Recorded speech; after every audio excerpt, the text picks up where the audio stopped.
Alors aujourd'hui, je vais vous présenter un sac que j'aurais dû vous présenter depuis quelques jours, mais bon, je n'ai pas eu trouvé le temps de faire la vidéo. Donc il s'agit du deuxième sac de voyage de d'Annie. En fait, c'est le sac qu'elle a commandé pour le Noël de sa fille. Voilà. Alors ce sac de voyage, il est en jean noir, un peu stretch. Ça m'a donné beaucoup de difficultés pour le coudre. Il a un fond en peau de zèbre synthétique, évidemment, je ne suis pas allée sur un zèbre. Là pareil, beaucoup de difficultés à coudre ces deux toiles l'une avec l'autre, mais enfin bon, le résultat est quand même pas trop mal. Voilà. Alors il a une grande poche latérale, extérieure, dans laquelle j'ai fait des compartiments. Alors vous voyez comme ici, là il y en a un pour les passeports, enfin une poche pour les passeports, une poche fermable pour un téléphone. Alors celui que j'ai mis pour la démo est un peu grand, mais le mien par exemple rentre.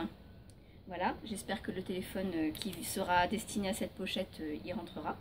Donc la pochette est fermable. Il y a à l'arrière encore une poche ouverte et une deuxième poche ouverte. Il y a également ici une poche pour stylo et là une poche que j'ai prévue pour les billets d'avion. Voilà, alors je vous montre, hein. Ici pour ranger les passeports, ici pour ranger les billets.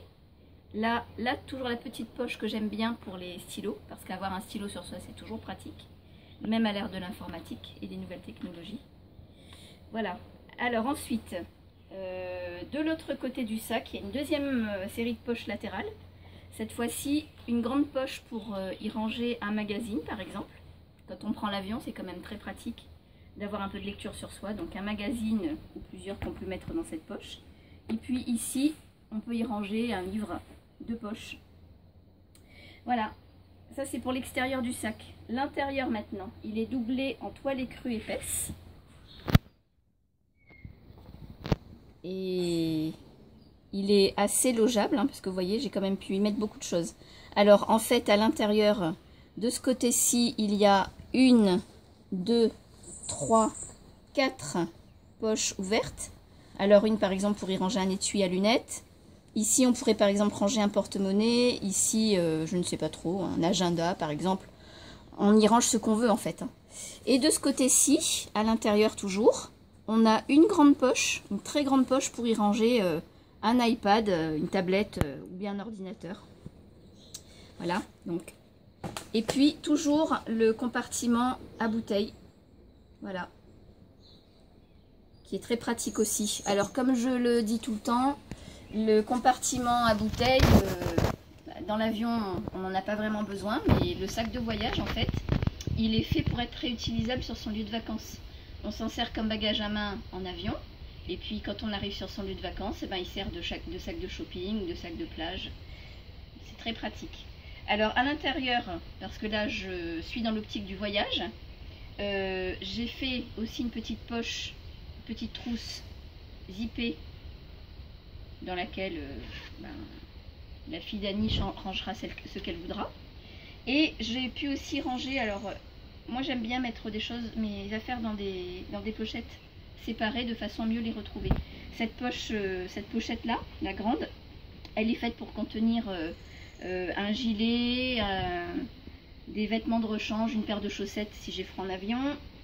Et cette poche-ci, elle est faite pour contenir des chaussures de rechange parce que, ce n'est pas la première fois que je le dis, j'ai les pieds qui gonflent en avion. Voilà, alors à l'intérieur du sac, au fond, il y a toujours ce fond en carton recouvert de tissu qui est amovible et qui permet de donner de la tenue au sac et une plus jolie forme. Voilà.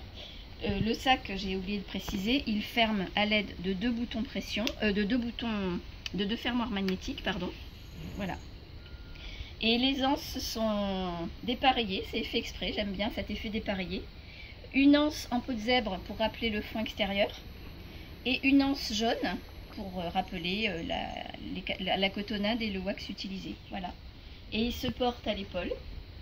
C'est un porté très confortable, il est assez long et voilà, on a pas mal à l'épaule même si le sac est un peu lourd. Voilà. J'espère que ma création plaira beaucoup à la fille d'Annie parce que c'est pour elle que je l'ai faite. Et ben, sur ce, je vous dis à une prochaine fois pour une prochaine création. Au revoir et bonne journée.